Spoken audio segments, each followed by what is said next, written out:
These people had one thing in common. They knew they had it in themselves. They knew they could be something beyond where they were. They were willing to put their time, their energies to better themselves. It's just remarkable. So I would like to just tell you a couple of short stories. And one of them was a woman who landed in Seattle in 1917, couldn't speak a word of English, had a tag around her neck. The tag said Fort Dodge, Iowa. The Red Cross got her to Fort Dodge, where she was reunited with her husband who had come to the country a couple of years earlier. And she lived in Fort Dodge for 2 years, and as she put it, she felt like a dummy. She couldn't pick up the language. She couldn't learn a word. And so she and her husband decided to move to Omaha.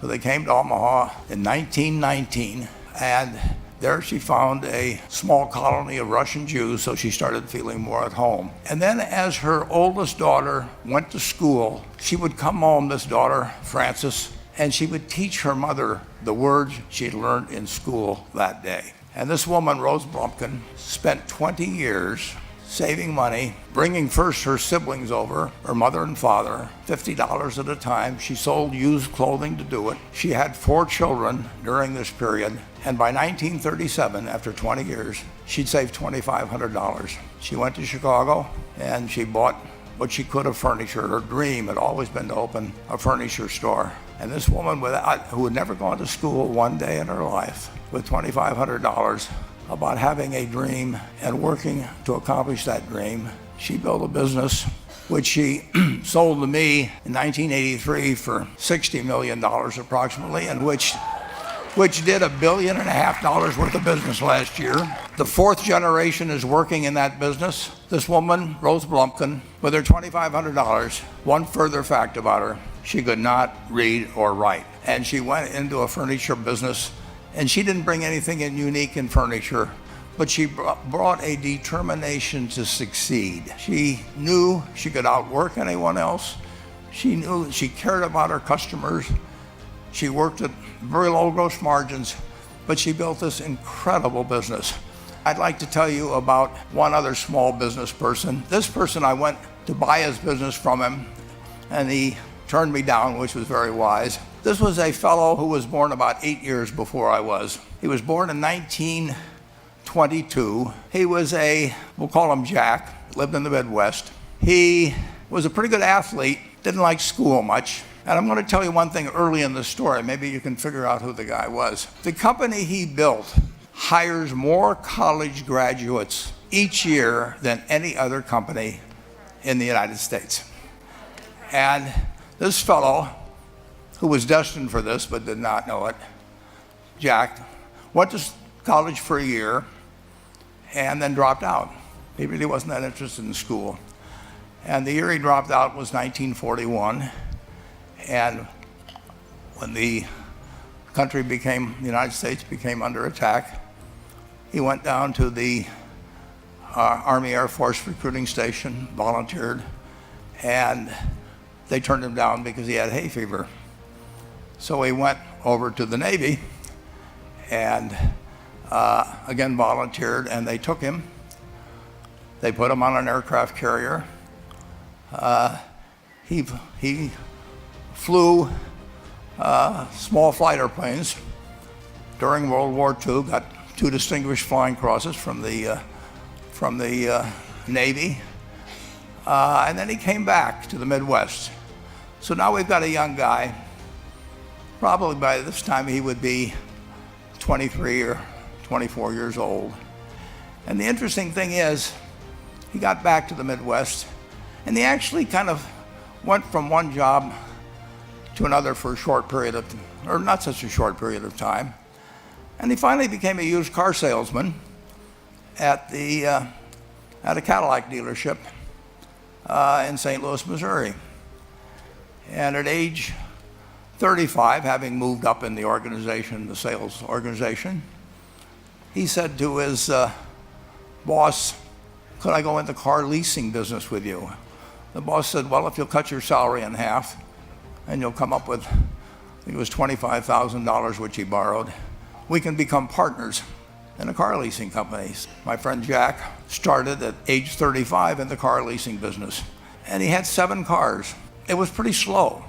In fact, one of the things he did was whenever the phone rang, he let it ring 3 or 4 times so people would think that he was very busy answering other phones. And of course, it was the only call he was going to get all day.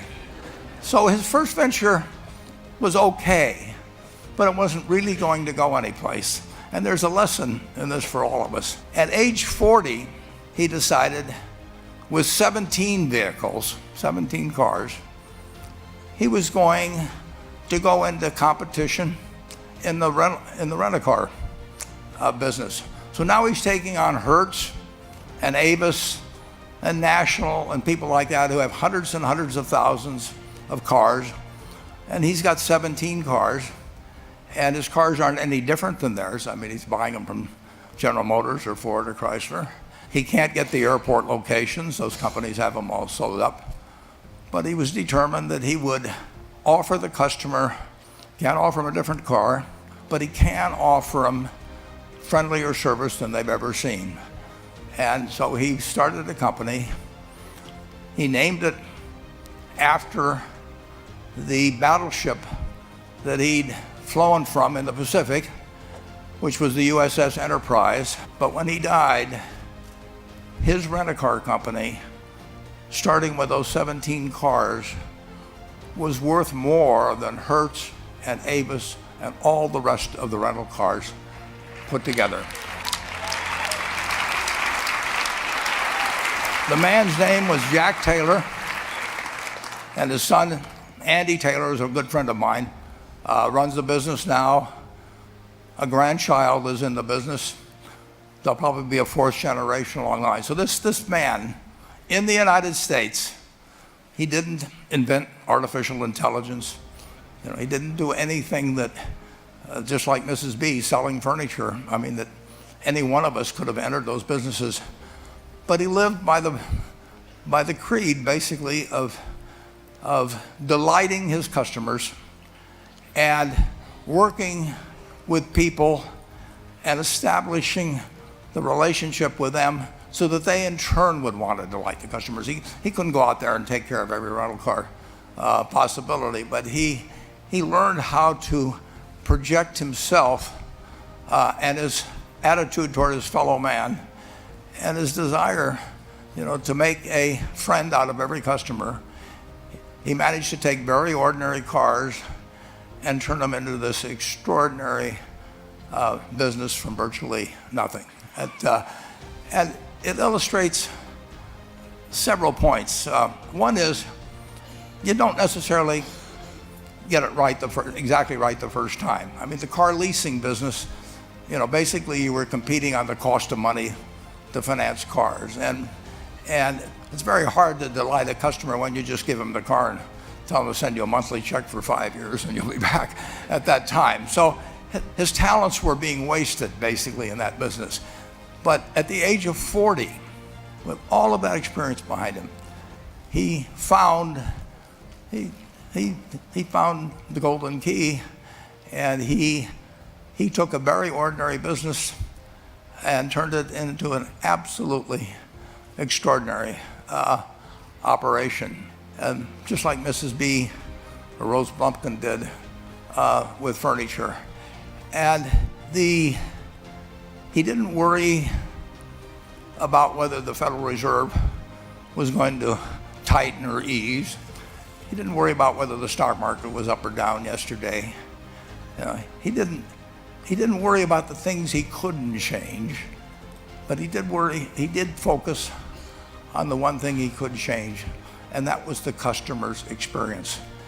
And I have seen the one that got away, Enterprise. I went down to Florida and tried to talk him into selling to Berkshire, and he was smart enough not to do it. Probably the value of the company has quadrupled since I made that visit.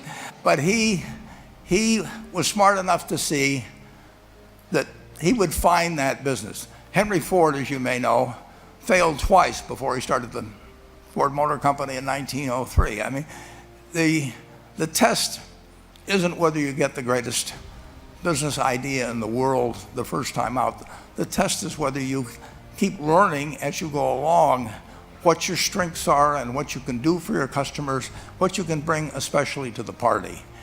And to do that, you need the education that I know you've received through 10,000 small businesses, but you need a genuine desire day in, day out to delight the customer.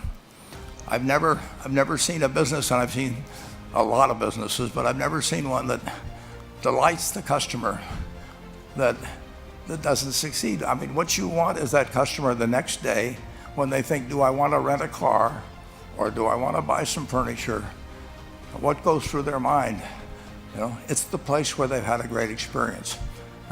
I don't know what I paid for this tie. Actually, probably if somebody gave it to me, but for the purposes of this speech, I will say I have no idea. But or the shirt I'm wearing, or this, but I do know, I will remember how I was treated when I bought it. I mean, you long forget about the price, but you never forget whether you had a good experience or a poor experience with the purchase experience. You'll have a hard time finding a person that's had a wonderful experience, a delighted experience in purchasing anything that isn't going to come back.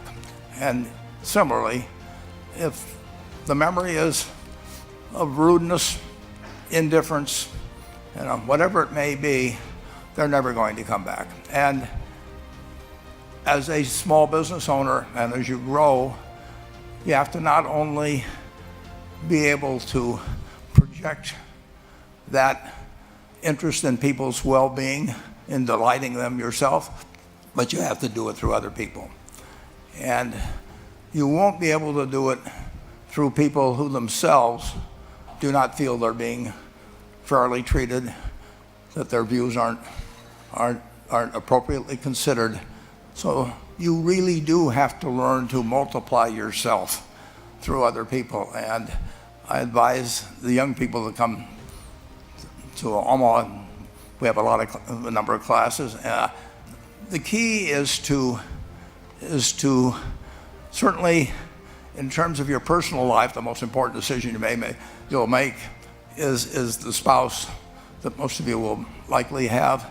And it's very important to surround yourself with people that are better than you are. You are going to move in the direction of the people you associate with. So I've been enormously lucky in that respect. I mean, I've just had teachers and friends and a spouse that really was a better person than I was, and I had enough sense to learn from these people that life went better if you behave better yourself. It took a while. So I advise you to seek out, as your partner in business, your partner in life, whatever it may be, look for the people that actually are examples to you rather than somebody that you think you need to straighten out yourself.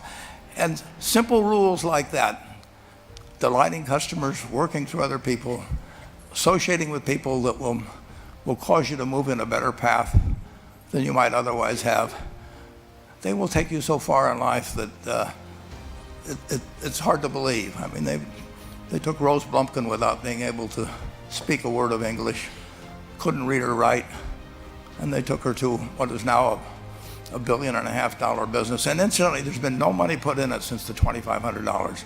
That's been the total capital paid into the Nebraska Furniture Mart.